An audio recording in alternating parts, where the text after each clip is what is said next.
Oi, pessoal. Nesse módulo, então, a gente vai trabalhar um pouco mais com as deficiências primárias, sendo que nessa aula a gente vai trabalhar com deficiências sensoriais. Vamos aprender trabalhar um pouco mais como o cirurgião dentista ele deve agir e cuidar, principalmente com os pacientes que apresentam, então, deficiência visual e deficiência auditiva. Essa aula, então, ela foi elaborada por mim e pela professora Fernanda Franco. Vamos começar, então, falando um pouquinho mais sobre o panorama da deficiência no Brasil. Aqui de todas as deficiências, como que o IBGE ele apresenta no ano de 2010, como é que está o perfil das deficiências no Brasil? Dos pouco mais de 45 milhões de pessoas que possuem algum tipo de deficiência, que corresponde a quase 24% da população brasileira, a deficiência visual ela é mais prevalente na população, sendo que dessas pessoas, dessas 23,9% da população que apresentam deficiência, 58,3, 35, um pouco mais de 35 milhões, apresentam deficiência visual. A deficiência física, ela vem em segundo lugar, apresentando um pouco mais de 13 milhões de pessoas com deficiência física. Além disso, a deficiência auditiva apresenta um pouco mais de 9 milhões de pessoas com deficiência auditiva, e a intelectual, um pouco mais de 2 milhões e 600 mil. A intelectual, que é uma das mais difíceis da gente conseguir trabalhar, o manejo é um pouco mais complicado, mas sendo que as outras também, cada um tem suas características próprias de manejo e do cuidado que a gente tem que trabalhar com cada paciente. Vamos iniciar então trabalhando com a deficiência visual. Quem é a pessoa com deficiência visual? É aquela que apresenta redução ou ausência total da visão, podendo ser de dois níveis, entre baixa visão em diversos níveis, aquela que apresenta redução da visão, ou a ausência total da visão por meio da cegueira. O termo adequado para se tratar com esses pacientes é cego e deficiente visual, sendo termos inadequados portadores de deficiência visual ou ceguinho, termos pejorativos inadequados para trabalhar com esses pacientes. Por que o portador ele não é o termo mais indicado? Porque o paciente ele não porta essa característica, ele não deseja portar. Portador é quem deseja portar alguma coisa, ele não deseja portar essa característica de ser deficiente visual. Como então devemos agir diante de uma pessoa com deficiência visual? Ao dirigir-se a ela, cumprimentá-la tocando ela levemente nas mãos, identificando-se de imediato para que ela saiba com quem ela está falando. Avisar quando se afastar, para evitar que a pessoa fique falando sozinha. Durante a conversa ainda não é necessário falar mais alto, a menos que ela solicite, devemos lembrar que ela é deficiente visual, não deficiência auditiva. Utilizar termos como cego, ver e olhar naturalmente, eles também utilizam esses termos. E caso seja necessário que a pessoa cega assine algum documento que não esteja em braille, tem que se leia todo o conteúdo em voz alta à pessoa e dê uma régua para que ela possa fazer sua assinatura. Muitas vezes a gente tem que guiar essa pessoa pelo consultório, então quando for guiar ela, dobrar o braço e oferecer o cotovelo para que ela segure e possa seguir você. Outra forma ainda é colocar a mão dela sobre o ombro para que ela possa seguir você. Nunca agarre nem puxa pelo braço ou pegue pela bengala.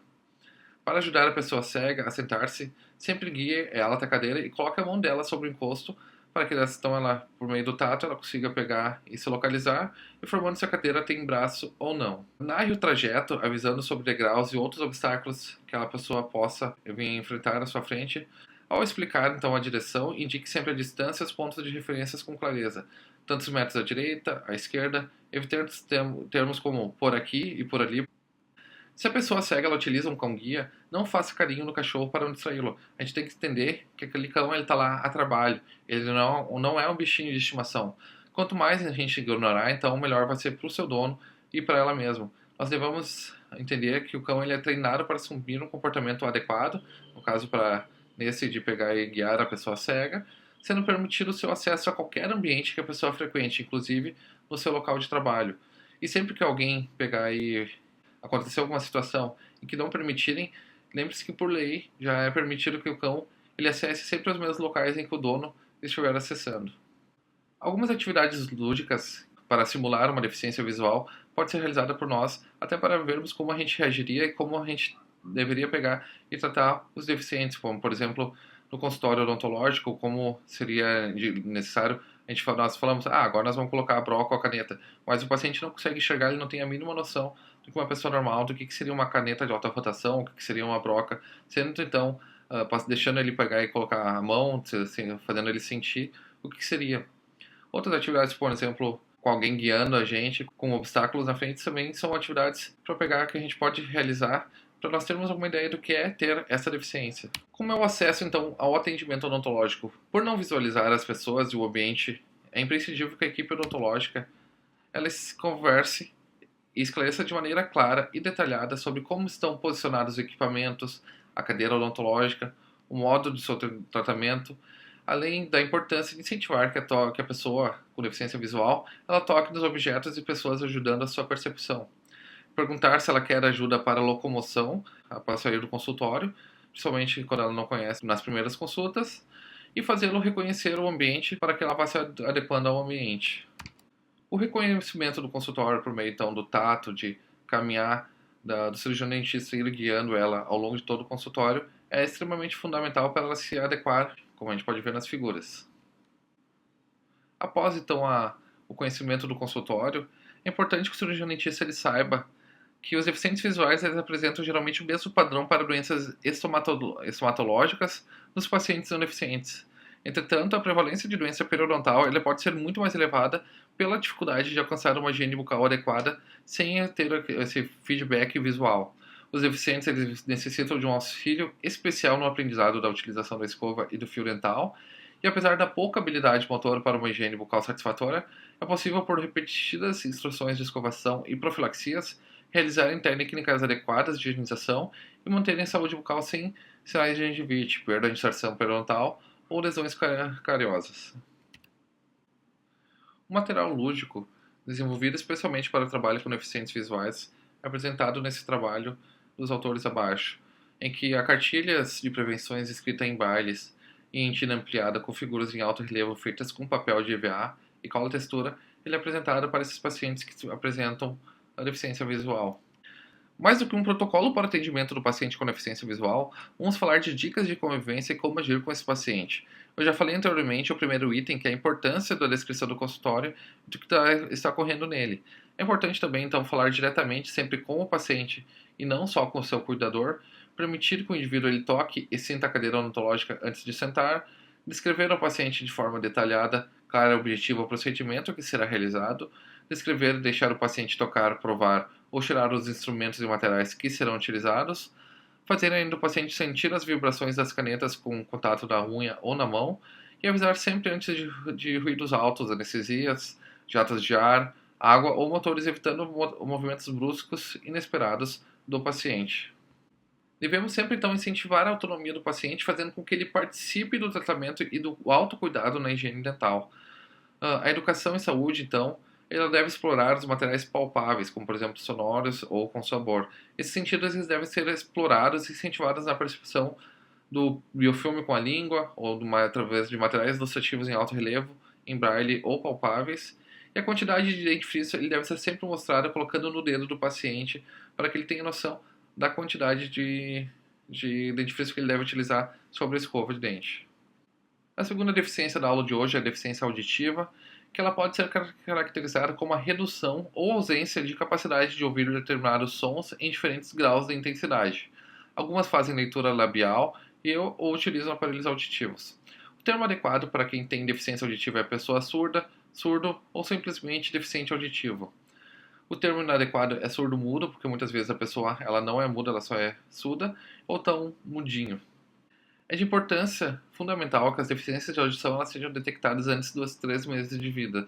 Por motivos orgânicos, funcionais e cognitivos, o ser humano ele é programado para desenvolver a fala e a linguagem entre o nascimento e a idade de 2 anos. Mesmo as perdas moderadas levam a sérios efeitos no processo de desenvolvimento da fala, linguagem e cognição. Por isso que tem essa necessidade de se detectar antes dos 3 meses a importância da deficiência auditiva. No Brasil, então, segundo o Decreto 3.298 de dezembro de 1999, ele estabelece a deficiência auditiva por meio de graus e níveis da seguinte forma.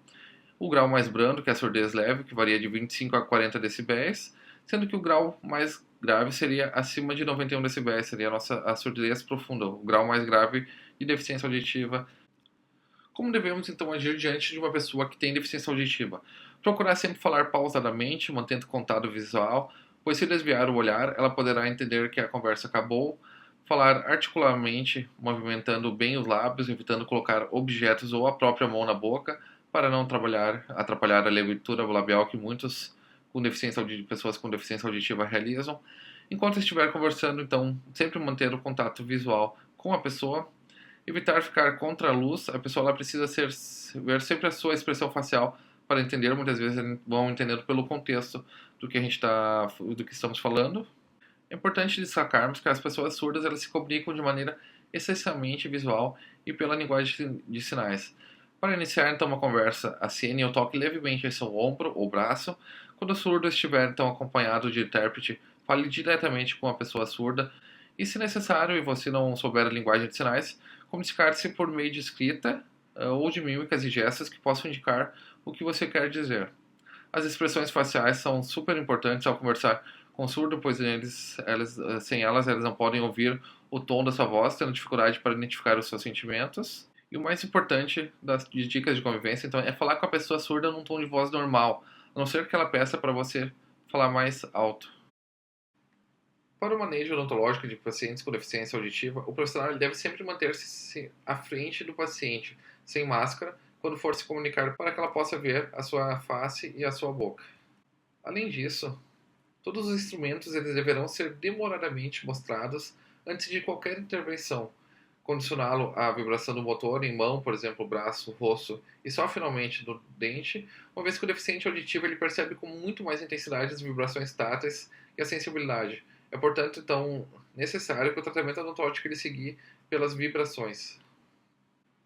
Como, por exemplo, os motores de alta ou baixa rotação, em qual a vibração é muito alta, devemos começar sempre colocando na mão do paciente para ele poder sentir e depois indo em direção à boca. A comunicação entre o profissional e o paciente ela é fundamental e se faz geralmente através de uma mímica bastante lógica, por meio da escrita, para que o paciente possa pegar e entender ler e entender o que você irá realizar, ou por meio de desenho ou libras quando o profissional, ou seja, o dentista, saiba como falar em línguas. Encontrar a forma de comunicação adequada é um dos passos mais importantes da consulta, sendo, por exemplo, esse daqui, por meio da escrita que está sendo realizada a comunicação. O uso ainda de imagens, modelos ou espelho para o paciente conseguir visualizando o que ele está sendo realizado na boca também pode ser utilizado como uma forma de manejo desses pacientes. O uso de libras também é uma ferramenta muito importante que a gente pode utilizar para pessoas que têm deficiência auditiva. A gente não precisa conhecer todo o vocabulário completo de libras, porém as principais palavras que nós vamos realizar, como por exemplo dor, anestesia, enfim, qualquer desses procedimentos básicos que a gente vai utilizar durante realizar ao longo da consulta, pode ser muito útil para facilitar tanto o atendimento para nós e para facilitar com que o paciente entenda o que nós estamos realizando. Na tentativa, então, de atender as demandas das pessoas com deficiência auditiva, o Estado sancionou, então, a lei que reconhece a Libras como um sistema linguístico de comunidade da comunidade surdo-brasileira. As Libras elas devem ser inseridas como disciplina curricular obrigatória nos cursos de formação de professores, por exercício do magistério em nível médio ou superior, e nos cursos de fonoaudiologia. Infelizmente, para odontologia, é obrigatório realizar o curso de Libras, principalmente isso nas instituições de ensino públicas e privadas do Sistema Federal de Ensino. A Libras ela constitui-se, então, em uma disciplina curricular optativa, como, por exemplo, para nós na odontologia, a partir do ano da publicação do decreto, que foi em 2005. Para nós, cirurgiões que trabalhamos com essas pessoas com deficiência, então conhecer pelo menos o vocabulário básico de Libras pode facilitar as consultas. Por exemplo, as palavras mais importantes como dor de dente, se doer, bate em mim, pode ser utilizada ao longo da consulta. Outras são descritas no próximo slide. Vale a pena o cirurgião dentista conhecer essas palavras para pelo menos facilitar ao longo do seu atendimento.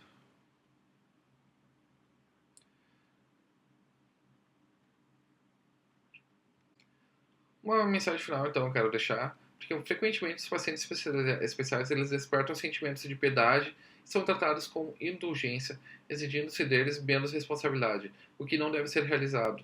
Esse comportamento ele não estimula o seu desenvolvimento como pessoa independente e contribui para perpetuar uma condição de fraqueza e dependência, tendo nós como obrigação de parar de incentivar esses atos, incentivando sempre o paciente a crescer como pessoa e poder para realizar o seu autocuidado de saúde bucal independentemente. Então, pessoal, eu espero que vocês tenham gostado então dessa aula de deficiências sensoriais, uma aula básica para conhecimento de como agir com esses pacientes. Segue o meu contato e espero vocês agora nas próximas aulas.